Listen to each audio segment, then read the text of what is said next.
آج جمعہ ہے اور اکتوبر کی 4 تاریخ۔ ZBC سربین سے میں ہوں جاوید چودھری۔ امداد لے جانے والے فلوٹیلا کی 41 کشتیاں اسرائیل کی تحویل میں، جبکہ ایک کشتی غزہ کے قریب پہنچ گئی۔ במהלך יום הכיפורים נערכה משטרת ישראל לקלוט את המשט שבא לשבור את המצור על עזה. غزہ پر 2 سالہ بمباری اور تباہی کے بعد کیا فلسطین ایک الگ ملک بن سکتا ہے؟ اگر اس کی آبادی اور انفراسٹرکچر کو دیکھیں تو کیا فلسطینی ریاست ممکن لگتی ہے؟ کیا اسے ریاست قرار دینے سے غزہ میں امن قائم ہوگا؟ پاکستان کے زیر انتظام آزاد کشمیر میں پرتشدد مظاہرے، پولیس اور عام شہریوں کی ہلاکتیں۔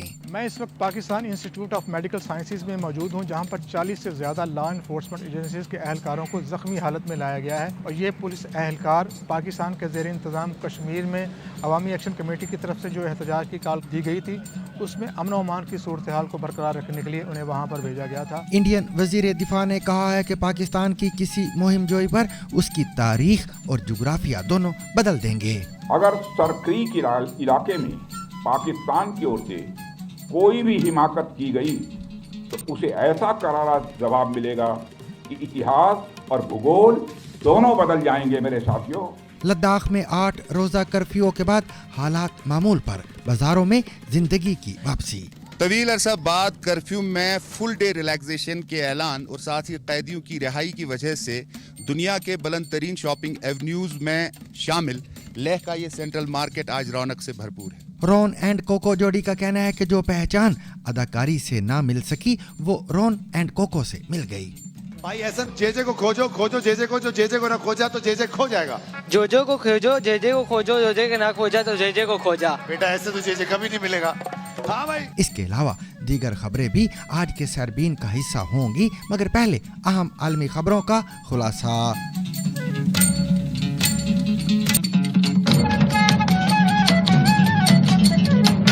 غزہ کی سمندری ناکہ بندی توڑنے اور وہاں امداد پہنچانے کے لیے سمود گلوبل فلوٹیلا میں شامل ایک جہاز غزہ کی جانب رواں دوا ہے۔ فلوٹیلا کے منتظمین کے مطابق میرینیٹ نامی کشتی اب بھی مضبوط سفر کر رہی ہے اور غزہ کی پٹی سے تقریباً 70 میل کے فاصلے پر ہے۔ میرینیٹ نامی کشتی پر سوار ایک عمان کے کارکن نے BBC عربی کو بتایا کہ توقع ہے کہ ان کی کشتی جمعے کی شام کو غزہ کے ساحل پر پہنچے گی۔ اس سے قبل اسرائیلی اہلکار نے کہا تھا کہ سمود گلوبل فلوٹیلا میں شامل 41 کشتیوں اور چھوٹے بحری جہازوں پر سوار مختلف ممالک سے تعلق رکھنے والے 400 سے زائد امدادی کارکنوں کو حراست میں لے لیا گیا ہے۔ میرینیٹ نامی کشتی پر سوار ایک عمانی کارکن نے بتایا کہ ان کی کشتی میں 6 افراد سوار ہیں اور کشتی میں دوران سفر کچھ خرابی پیدا ہو گئی تھی، جس کی مرمت میں 2 دن لگے اور اسی لیے انہیں فلوٹیلا میں شامل ہونے میں تاخیر ہوئی۔ فلوٹیلا میں شامل باقی کشتیوں کو روکنے اور امدادی کارکنوں کو حراست میں لینے کے بارے میں انہوں نے کہا کہ ہم تیار ہیں، لیکن ہمیں امید ہے کہ شاید ہم غزہ پہنچ جائیں۔ خبر رساں ادارے AFP کے مطابق تقریباً 12 گھنٹے تک جاری رہنے والے آپریشن میں اسرائیلی بحریہ نے 41 جہازوں پر سوار سینکڑوں افراد کی غزہ پہنچنے کی کوشش کو ناکام بنا دیا ہے۔ انہوں نے مزید کہا کہ آپریشن کے اختتام پر 400 سے زائد شرکاء کو بحفاظت اشدود کی بندرگاہ پر پہنچا دیا گیا ہے، جہاں اسرائیلی پولیس ان سے پوچھ گچھ کر رہی ہے۔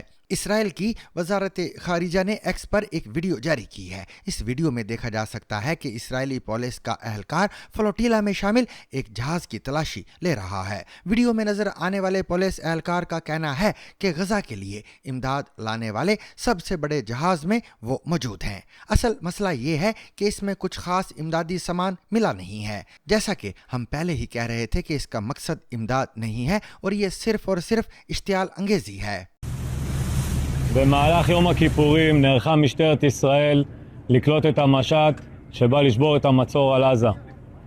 למעלה מ-600 שוטרים, אנשי שב"ס, רשות ההגירה נפרסו בנמל אשדוד ובעצם קלטו תוך שהם מוודאים בידוק, רישום. اسرائیلی پولیس اہلکار کا یہ بھی کہنا ہے کہ یہ لوگ یہاں امداد پہنچانے نہیں بلکہ یہ سوشل میڈیا پر ہیڈ لائنز بنانے کے لیے یہاں آئے ہیں۔ اسرائیل کی جانب سے ایکس پر جاری اس ویڈیو کے جواب میں کئی افراد نے اسے جھوٹ پر مبنی قرار دیا ہے۔ جواب میں کئی صارفین نے ویڈیوز جاری کی ہیں جس میں امدادی سامان کے ڈبے دیکھے جا سکتے ہیں۔ ایکس پر کچھ صارفین نے کہا کہ وہ امدادی سامان کی رسیدیں شیئر کرنے کے لیے تیار ہیں۔ غزہ کے لیے انسانی امداد لے جانے والے جہازوں کے قافلے گلوبل سموتھ فلوٹیلا میں سابق پاکستانی سینیٹر مشتاق احمد اور ماحولیات کے حوالے سے عالمی شہرت رکھنے والی کارکن گریٹا تھنبرگ بھی شامل ہیں۔ مزید تفصیلات ہمارے ساتھی حسن عباس کی اس رپورٹ میں۔ غزہ کے لیے انسانی امداد کے مقصد سے جانے والے جہازوں کے قافلے سموتھ فلوٹیلا کو اسرائیلی بحریہ نے روک لیا ہے اور کشتیوں پر سوار کارکنوں کو حراست میں لے لیا ہے۔ اس قافلے میں سابق پاکستانی سینیٹر مشتاق احمد خان اور معروف شخصیت گریٹا تھنبرگ بھی شامل ہیں۔ پاک فلسطین فورم نامی تنظیم نے دعویٰ کیا ہے کہ سینیٹر مشتاق کو بھی گرفتار کر لیا گیا ہے، تاہم BBC اس بات کی آزادانہ طور پر تصدیق نہیں کر سکا ہے۔ پاکستان کے وزیر اعظم شہباز شریف نے اس واقعے کی شدید مذمت کرتے ہوئے سموتھ فلوٹیلا کے امدادی کارکنان کی رہائی کا مطالبہ کیا ہے۔ ایکس پر اپنے ایک پیغام میں انہوں نے کہا ہے کہ پاکستان ان تمام کارکنان کی فوری اور غیر مشروط رہائی اور فلسطینیوں تک امداد کی بلا تعطل ترسیل کا مطالبہ کرتا ہے۔ دوسری جانب اسرائیلی وزارت خارجہ کا کہنا ہے کہ انہوں نے فلوٹیلا کو بحفاظت روک لیا ہے اور اس پر سوار افراد کو اسرائیلی بندرگاہ میں لایا جا رہا ہے۔ اسرائیلی حکام نے مزید کہا کہ اسرائیلی بحریہ نے ان کشتیوں کو اپنا راستہ بدلنے کو کہا تھا کیونکہ وہ ایک فعال جنگی زون کے نزدیک پہنچ رہے تھے۔ گلوبل سموتھ فلوٹیلا یا GSF نے اس معاملے میں اسرائیلی مداخلت کو غیر قانونی قرار دیتے ہوئے کہا ہے کہ یہ کوئی اپنے دفاع میں کیا گیا عمل نہیں بلکہ انتہائی مایوسی کے عالم میں اٹھایا گیا ایک قدم ہے۔ اس فلوٹیلا میں موجود کشتیوں پر 500 سے زیادہ افراد سوار ہیں۔ فلوٹیلا کے آرگنائزرز کا کہنا ہے کہ فلوٹیلا میں شامل ایک کشتی کو جان بوجھ کر ٹکر ماری گئی جبکہ دیگر کشتیوں پر واٹر کینن سے حملہ کیا گیا۔ سوشل میڈیا پر جاری ایک پیغام میں گلوبل سموتھ فلوٹیلا کا کہنا تھا، یہ ظاہر کرتا ہے کہ قابض یہ یقینی بنانے کے لیے کہ غزہ بھوک کا شکار اور الگ تھلگ رہے کس حد تک جا سکتے ہیں۔ وہ ایک پرامن سویلین مشن پر بھی حملہ کر سکتے ہیں کیونکہ انسانی امداد کی کامیابی کا مطلب ان کے محاصرے کی ناکامی ہے۔ سامعین، غزہ پر 2 سالہ بمباری اور تباہی کے بعد یہ سوال شدت اختیار کر گیا ہے کہ کیا فلسطین ایک الگ ملک بن سکتا ہے؟ دنیا کے مختلف مغربی اور یورپی ممالک ایک کے بعد ایک فلسطین کو بطور ریاست تسلیم کرنے کا اعلان کر رہے ہیں، مگر اسرائیل اس فیصلے کو ماننے سے انکاری ہے۔ سوال یہ ہے کہ کیا فلسطین کو ریاست تسلیم کرنے سے غزہ میں امن قائم ہو سکے گا؟ مغربی اور یورپی ممالک کی جانب سے ریکگنیشن فلسطینی عوام کے لیے کیا معنی رکھتی ہے، اور آخر مغربی دنیا اس وقت ایسا کیوں کر رہی ہے؟ ان تمام سوالات کے جوابات اور اس معاملے کی گہرائی کو جاننے کے لیے دیکھیے عالیہ نازکی کی خصوصی پیشکش۔ The United Kingdom formally recognizes the state of Palestine. Reconhece oficialmente o Estado da Palestina. Que la France reconnaît aujourd'hui l'État de Palestine. The Commonwealth of Australia recognises the state of Palestine. پچھلے کچھ دنوں میں ایک کے بعد ایک مغربی اور یورپی ممالک نے ایک فلسطینی ریاست کو ریکگنائز کرنے، تسلیم کرنے کا اعلان کیا ہے۔ آسٹریلیا، کینیڈا، برطانیہ، پرتگال، فرانس، اسپین، آئرلینڈ اور ناروے مئی میں ہی فلسطینی ریاست کو تسلیم کر چکے تھے۔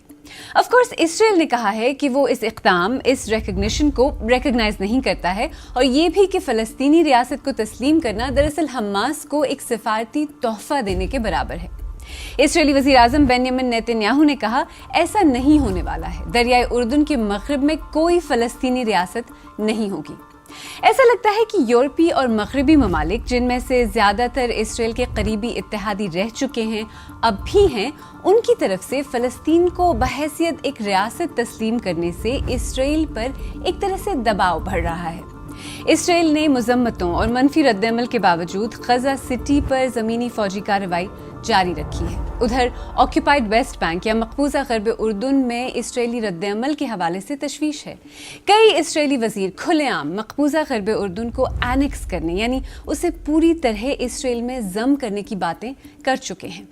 تو غزہ میں 2 سال سے زیادہ عرصے سے جاری خوفناک جنگ اور ہزاروں ہلاکتوں کے بعد یہ ایک دم فلسطینی ریاست کی بات کیوں ہونے لگی ہے، اور وہ بھی جب اب تک غزہ میں سیز فائر پر ہی اتفاق نہیں ہو سکا؟ آج سیربین میں یہ سمجھنے کی کوشش کریں گے کہ اس وقت اور اس پس منظر میں فلسطین کے لیے اسٹیٹ ہوڈ یا ریاست کا مطلب کیا ہے، اور اس کے ساتھ 1-2 اہم سوالوں کا جواب دینے کی کوشش کریں گے۔ مغربی ممالک کی طرف سے ریکگنیشن فلسطینی عوام کے لیے کیا معنی رکھتی ہے، اور مغربی ممالک اس وقت ایسا کیوں کر رہے ہیں، اور یہ بھی کہ کیا اس سے غزہ میں امن قائم ہوگا؟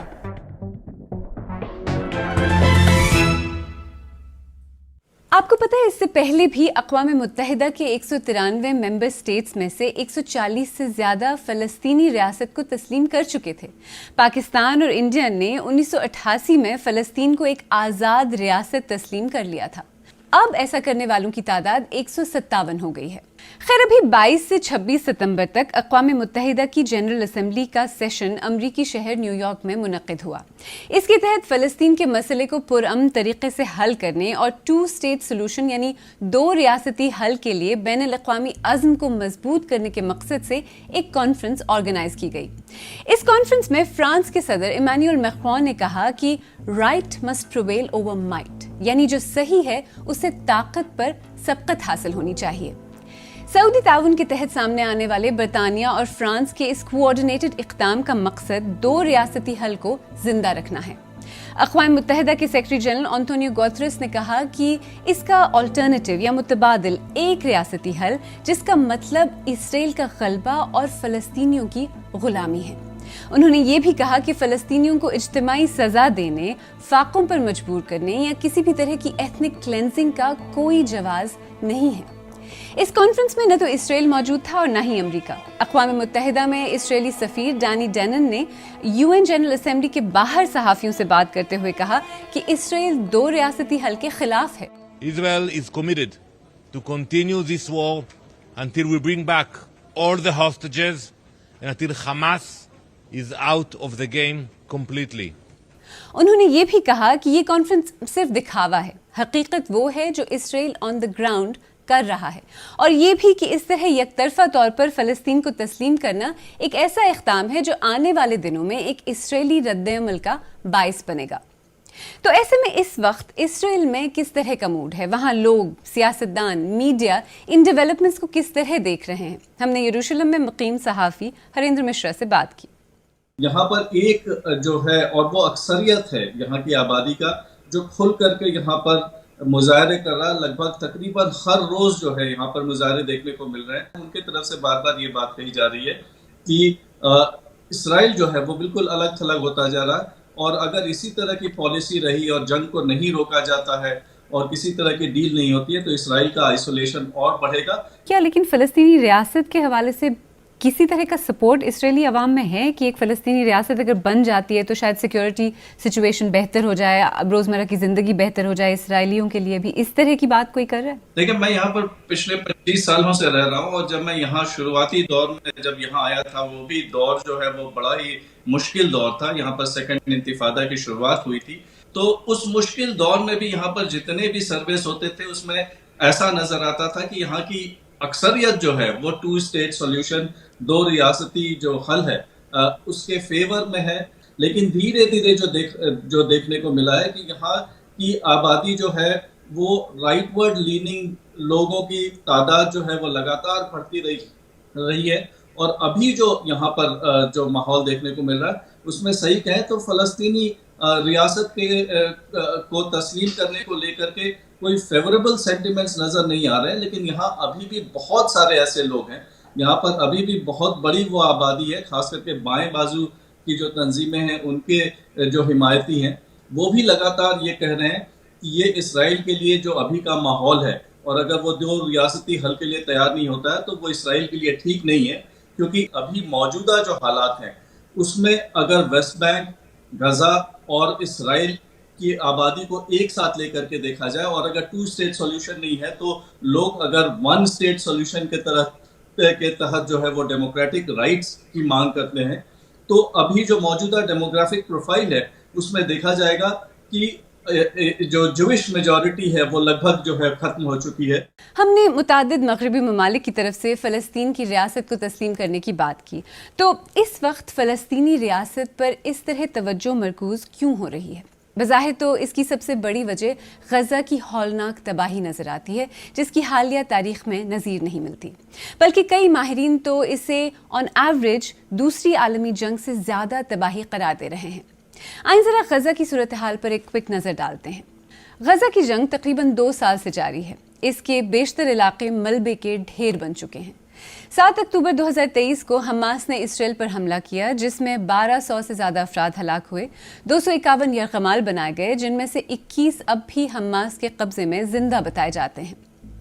اسرائیل کے وزیر اعظم نے اس وقت اعلان کیا تھا کہ اسرائیل اس کا ایسا جواب دے گا جس کا فلسطینیوں نے تصور بھی نہیں کیا ہوگا، اور ایسا ہی ہوا۔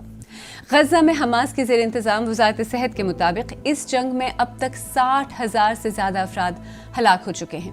ماہرین کے مطابق اصل تعداد اس سے کہیں زیادہ ہے۔ اسرائیل نے غزہ کے محاصرے اور حملوں کے دوران کسی بھی قسم کی امداد کی ترسیل بند کر دی۔ سب سے بڑا مسئلہ ادویات کی فراہمی اور خوراک کا ہے، اور غزہ میں بیسک خوراک کی کمی اور قحط جیسی سچویشن پر بات ہو رہی ہے۔ فوڈ سیکیورٹی اور نیوٹریشن کی صورتحال پر کام کرنے والی IPC یعنی integrated food security phase classification کی اگست میں جاری کی گئی رپورٹ کے مطابق غزہ میں 5 لاکھ افراد بھوک کا شکار ہیں، جس سے ان کی جان کو خطرہ ہے۔ اسرائیل نے اس رپورٹ کو متعصب قرار دیتے ہوئے اسے رد کر دیا۔ IPC نے اسرائیل کے تعصب کے الزامات کی تردید کی ہے۔ اقوام متحدہ کے مطابق جنگ سے پہلے غزہ میں روزانہ 500 ٹرک امدادی سامان لے کر آتے تھے۔ جنگ کے پہلے 16 ماہ میں یہ تعداد کم ہو کر 116 ٹرک یومیہ ہو گئی، اور اسرائیل کی طرف سے بتائے گئے اعداد و شمار کے مطابق جب امریکہ اور اسرائیل کی حمایت یافتہ غزہ ہیومینیٹیرین فاؤنڈیشن نے انتظام سنبھالا تو یہ گھٹتے 60 ٹرک یومیہ ہو گئی۔ یہ غزہ پر ہونے والی جنگ سے پہلے سے تقریباً 88% کی کمی ہے۔ اقوام متحدہ کے مطابق غزہ کی پٹی میں تقریباً 92% گھر تباہ ہو چکے ہیں۔ ماہرین کے مطابق غزہ کی جنگ میں تباہی اور لوگوں کی ہلاکتوں کو دیکھا جائے تو یہ اوسطاً دوسری جنگ عظیم سے زیادہ ہیں۔ جرمنی پر بمباری اور جارحیت کو مغربی جمہوریت کی طرف سے بدترین سزا کی مہم قرار دیا گیا تھا۔ اس میں جرمنی کی تقریباً 3% آبادی ہلاک ہو گئی تھی۔ آج غزہ پر بمباری اور جارحیت کی وجہ سے غزہ کی 3 سے 5% آبادی ہلاک ہو چکی ہے۔ بمباری کی وجہ سے غزہ کا ہیلتھ کیئر سسٹم تقریباً پوری طرح ناکارہ ہو چکا ہے۔ عالمی ادارے صحت کے مطابق غزہ کے 36 ہسپتالوں میں سے صرف 18 کھلے ہیں، اور وہ بھی پوری طرح کام نہیں کر رہے۔ جنگ نے خوراک کی پیداوار کو بھی بہت نقصان پہنچایا ہے، جو کہ تقریباً ختم ہو چکی ہے۔ ماہرین کے مطابق زرعی پیداوار پر اس کا اثر، جیسا کہ زرعی زمین کی ان پہلے اور بعد کی تصاویر میں دیکھا جا سکتا ہے، تباہ کن ہے۔ اس کے علاوہ پانی کے نظام جیسے تقریباً سبھی اہم ذرائع بہت بری حالت میں ہیں۔ تقریباً 2 برس کی شدید بمباری نے غزہ کے شہریوں کی زندگیوں کو بالکل اندھیرے میں دھکیل دیا ہے۔ اگر اس کی آبادی اور انفراسٹرکچر کو دیکھیں تو کیا فلسطینی ریاست ممکن لگتی ہے؟ کیا اسے ریاست قرار دینے سے غزہ میں امن قائم ہوگا؟ یہی سوال میں نے یہاں لندن میں کنگز کالج میں مشرق وسطیٰ کے امور کی ماہر حمیرہ اقتدار سے کیا۔ انفراسٹرکچر کے حوالے سے تو یہ ہمیشہ سے مشکل بات تھی۔ جب فلسطین کے رہنما PLO کے رہنما یاسر عرفات نے ڈکلیئر کیا تھا کہ فلسطین ایک علیحدہ ریاست ہے، تب بھی مشکل تھی، لیکن آج کل تو یہ بہت ہی مشکل ہے۔ اب تو یہ تقریباً ناممکن سچویشن ہو چکی۔ ویسٹ بینک کے اندر اتنی اسرائیلی سیٹلمنٹس ہو چکی ہیں کہ وہ ایک خطے کے طور پر بھی ایک مکمل خطے کے طور پر اس کو دیکھنا مشکل ہے۔ یہ آپ کے سوال کا ایک حصہ تھا۔ دوسرا یہ تھا کہ کیا ایسا کرنے سے غزہ میں امن قائم ہو سکتا ہے، اور اس کا جواب ہے نہیں۔ تو شارٹ آنسر از نو، کیونکہ یہ جو جنگ چل رہی ہے غزہ میں، اس کو روکنے کے لیے کچھ کافی ساری چیزیں اور بھی چاہیے۔ مثلاً جن ممالک نے اس وقت فلسطین کو ریکگنائز کیا ہے، کیا وہ اسرائیل کو اسلحہ بیچنا روکیں گے؟ کیا وہ اسرائیل کے ساتھ تجارت کو روکیں گے؟ کیا وہ اسرائیل کی ایمبیسی اور ایمبیسیڈوریل سٹاف کو واپس بھیجیں گے، جس طرح کہ یوکرین اور رشیا کی جنگ کے حوالے سے کیا گیا ہے؟ تو فلسطین کی ریاست کو ریکگنائز کرنا ایک بہت بیسک لیکن ایک بہت لمیٹڈ سٹیپ ہے۔ یہ ایک کافی چھوٹا سٹیپ ہے اور بہت پہلے ہونا چاہیے۔ پچھلے کچھ دنوں میں آسٹریلیا، برطانیہ، کینیڈا اور فرانس کے علاوہ بھی کئی یورپی اور دیگر ممالک نے فلسطین کو باضابطہ طور پر ایک ریاست تسلیم کرنے کا اعلان کیا ہے۔ ان میں بیلجیم، لکسمبرگ، مالٹا، سان مرینو اور انڈورا شامل ہیں۔ تو ان اعلانات اور اقدامات کو فلسطینی عوام کیسے دیکھ رہے ہیں؟ کیا ان سے ان کے لیے زمینی سطح پر کچھ بدلے گا؟ میں یہ سب فضول سمجھتی ہوں، کیونکہ کوئی بھی ہمیں اندر سے باہر دیکھتا ہے اور نہ ہی باہر سے اندر۔ رب العالمین کے سوا ہمیں کوئی نہیں دیکھتا۔ ان 2 برسوں میں ہم نے جو مصائب برداشت کیے ہیں وہ دنیا میں